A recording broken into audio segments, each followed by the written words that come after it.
Good morning all of you. Welcome back to my YouTube channel. Today we are going to discuss about the oligohydramnios. जैसे कि हम लोगों ने पहले बात किया था कल के अपने वीडियो में कि एमनियोटिक फ्लूइड क्या होता है, उसके कैरेक्टरिस्टिक फीचर्स क्या होते हैं, कहाँ से बनता है और ओलिगोहाइड्रोमनियाज कब कहते हैं और पॉलीहाइड्रोमनियाज किसको कहते हैं, राइट। तो आज हम लोग डिटेल में पढ़ेंगे ओलिगोहाइड्रोमनियाज क्या होता है। तो ओलिगोहाइड्रोमनियाज एक ऐसी कंडीशन होती है जब जो एमनियोटिक फ्लूइड का लेवल होता है वो 200 से कम हो जाता है। Let me take my pen. तो उसमें क्या होता है, जब एमनियोटिक फ्लूइड का लेवल 200 से कम हो जाता है तो हम उसको बोलते हैं ओलिगोहाइड्रोमनियाज। और सबसे इम्पॉर्टेंट बात, जैसे कि हमने कल आपको बताया था कि कैसे वर्टिकल पॉकेट हम लोग मेजर करते हैं। तो वर्टिकल पॉकेट जब लेस देन 2 सेंटीमीटर हो जाता है और एमनियोटिक फ्लूइड का इंडेक्स लेस देन 5 सेंटीमीटर हो जाता है तो उस कंडीशन को हम लोग बोलते हैं ओलिगोहाइड्रोमनियाज। ओलिगो मीन्स होता है कम, तो ओलिगोहाइड्रोमनियाज। इसकी इटियोलॉजी क्या होती है, इसके इटियोलॉजिकल फैक्टर्स होते हैं, क्यों होता है ओलिगोहाइड्रोमनियाज। तो सबसे पहली बात, कोई भी अगर फीटस में क्रोमोसोमल एबनॉर्मलिटीज़ होती हैं, कोई भी एनॉमलीज होती हैं तो उसकी वजह से इंट्रायूट्राइन इन्फेक्शन हो जाता है। और इंट्रायूट्राइन जब इन्फेक्शन हो जाता है तो एमनियोटिक फ्लूइड का लेवल डिक्रीज हो जाता है। और जो ड्रग्स होते हैं जैसे प्रोस्टाग्लैंडिन्स इनहिबिटर और एस इनहिबिटर, जो ऐसे ड्रग्स होते हैं उनकी वजह से भी जो एमनियोटिक फ्लूइड का लेवल है वो डिक्रीज हो जाता है। Third most important thing, renal agenesis. जब हम लोग को पता है कि फीटस का जो यूरिन होता है वही एमनियोटिक फ्लूइड होता है, राइट, वो मेजर कंट्रीब्यूटर होता है। तो रीनल जब या फिर फीटस का एक ही किडनी रहेगी या फिर तो उसकी वजह से क्या होता है कि अगर एक किडनी होती है या फिर एक किडनी में कोई प्रॉब्लम होती है तो उसकी वजह से जब यूरिन का आउटपुट प्रॉपर नहीं हो पाता है उसकी वजह से रीनल एजेनेसिस होता है। तो उसकी वजह से एमनियोटिक फ्लूइड जो होता है वो डिक्रीज हो जाता है। थर्ड IUGR होता है, जब इंट्रायूट्राइन ग्रोथ रिटार्डेशन होता है, बच्चे की ग्रोथ प्रॉपर नहीं होती। अब बच्चे की ग्रोथ प्रॉपर नहीं होगी तो उसकी वजह से क्या होगा, यूरिन की डिफिशियंसी होगी और फिर मीन्स कि जब बेबी ही नहीं हेल्दी होगा तो एमनियोटिक फ्लूइड प्रॉपर अमाउंट में नहीं बन पाता है। फिफ्थ है एमनियन नोडुसम। एमनियन नोडुसम का क्या मतलब होता है, जो एमनियन की लेयर होती है जो प्लेसेंटा को कवर की रहती है वही नहीं बन पाती है प्रॉपर तरीके से। 6 है पोस्ट मैच्योरिटी। जैसे कि आप लोग को पता है 38 वीक में जो एमनियोटिक फ्लूइड का लेवल है वो मैक्सिमम रहता है, राइट।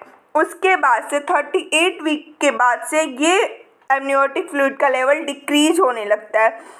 तो वही सेम कंडीशन है पोस्ट मैच्योरिटी के केस में। क्या होता है कि अगर 42 वीक का बेबी हो गया या फिर 43 वीक का हो जाता है उस कंडीशन में एमनियोटिक फ्लूइड का लेवल डिक्रीज हो जाता है। नेक्स्ट है early rupture of fetal membrane. क्या होता है कि अगर ये नहीं, ज़रूरी नहीं है कि एमनियोटिक जो मेम्ब्रेन है वो रप्चर्ड ही हो जाए। क्या होता है, अगर हल्का सा भी होल हो गया है मेम्ब्रेन में तो क्या होता है, धीरे धीरे करके जो एमनियोटिक फ्लूइड है वो गिरता है और इसी की वजह से क्या होता है कि एमनियोटिक फ्लूइड का लेवल डिक्रीज हो जाता है। तो ये भी एक बहुत ही इम्पॉर्टेंट इटियोलॉजी है ओलिगोहाइड्रोमनियाज का कि जो एमनियोटिक जो फीटल मेम्ब्रेन है वो पूरा नहीं रप्चर होगा, बस थोड़ा सा, मीन्स कि एकदम सुई की नोक की बराबर भी अगर रप्चर हो गया है तो उसकी वजह से क्या होगा कि धीरे धीरे करके एमनियोटिक फ्लूइड रिसता है उस वहाँ से। नेक्स्ट हम लोग देखते हैं, ये भी रीजन्स ही हैं, क्रोमोसोमल एनॉमलीज होती है, कॉन्जेनाइटल एनॉमलीज होती है, IUGR IUFD प्रोस्टम प्रेगनेंसी जो कि हम लोगों ने पहले ही देखा है, और मैटरनल प्रीक्लेम्सिया। इन सब कंडीशन में भी क्या होता है कि ओलिगोहाइड्रोमनियाज होता है। नेक्स्ट हम लोग बात करते हैं कि कौन से ऐसे ड्रग्स होते हैं।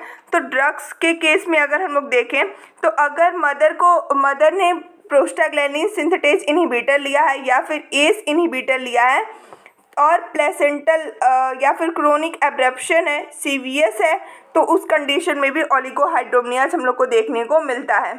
नेक्स्ट हम लोग बात करते हैं डायग्नोसिस कैसे करते हैं। तो अगर यूट्रस के साइज को पहले हम लोग देखते हैं। दूसरी बात कि अगर ब्रीच प्रेजेंटेशन होता है तो ब्रीच प्रेजेंटेशन में कोई ब्रीच प्रेजेंटेशन है तो कोई माल प्रेजेंटेशन ही है, उस कंडीशन में ये ओलिगोहाइड्रोमनियाज हम लोग को देखने को मिलता है। और हम लोग कैसे डायग्नोस करते हैं, सोनोग्राफी डायग्नोसिस करवाते हैं, जो कि अगर जो लार्जेस्ट लिक्विड एमनाई का वो सेंटीमीटर्स होता है, अगर वो 2 सेंटीमीटर से कम है तो उसको हम लोग ओलिगोहाइड्रोमनियाज बोलते हैं। और अल्ट्रासाउंड करवाते हैं। अगर एमनियोटिक फ्लूइड का लेवल 300 ml से कम है तो हम लोग एमनियो इन्फ्यूजन करवाते हैं, राइट। नेक्स्ट हम लोग देखते हैं कि कैसे हम लोग डायग्नोस करते हैं सिम्टम्स के बेस पे। अगर हिस्ट्री ऑफ लीकिंग फ्लूइड है, पोस्टम प्रेगनेंसी है, और प्रीक्लेम्शिया है, साइन एंड सिम्टम्स ऑफ प्रीक्लेम्शिया है, कोई भी ऐसा ड्रग्स उन्होंने लिया है, और क्या क्या हम लोग को साइन मिलेगा। यूट्रस जेस्टेशनल एज से छोटा हम लोग को दिखेगा, और फीटस जो होगा वो मीन्स उसका माल प्रेजेंटेशन होगा, और IUGR का केस होगा। ये सारे साइन हैं और ये सारे सिम्टम्स होते हैं ओलिगोहाइड्रोमनियाज के। सॉरी। अब नेक्स्ट हम लोग बात करते हैं कि फीटस और मैटरनल में क्या क्या कॉम्प्लिकेशन आते हैं।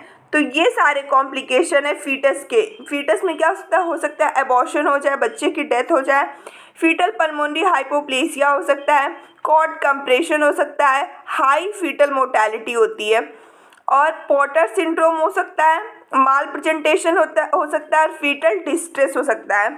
इसमें हम लोग अपकार देखेंगे तो बच्चे का लो अपकार ही रहेगा।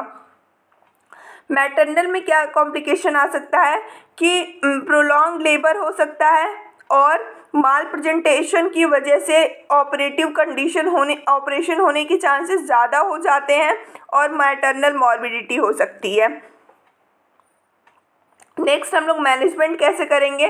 तो मैनेजमेंट हम लोग कैसे करते हैं कि ज़्यादातर कंडीशन में हम लोग क्या करवाते हैं कि एमनियोटिक फ्लूइड का ट्रांसफ्यूज़न करवाते हैं, और मदर को अगर कम उसका सीवियरिटी नहीं है तो हम लोग उसको बोलते हैं एक्स्ट्रा फ्लूइड लेने के लिए, और नारियल का पानी पीने के लिए उस मदर को हम लोग बोलते हैं। ये सारे हम लोग के मैनेजमेंट होते हैं एमनियो इन्फ्यूज़न का, और फिर ज़्यादा से ज़्यादा पानी पीने का, राइट। और नर्सिंग डायग्नोसिस का क्या हो सकता है, एंजाइटी हो सकती है मदर को, क्योंकि उसको इनएडिक्वेट नॉलेज होगी कि क्या उसको खुद की कंडीशन के बारे में नहीं पता होगा, फीटस की कॉम्प्लिकेशन के बारे में भी नहीं पता होगा, तो एंजाइटी पे हम लोग नर्सिंग डायग्नोसिस बना सकते हैं। हम लोग नर्सिंग डायग्नोसिस ये नॉलेज डिफिसिट पे भी बना सकते हैं। तो ये सारे कुछ कॉमन नर्सिंग डायग्नोसिस हैं जो कि सारी डिजीज कंडीशन में बन जाते हैं, right? Still you have any doubt regarding oligohydramnios, please ask your doubt in your comment box. Thank you.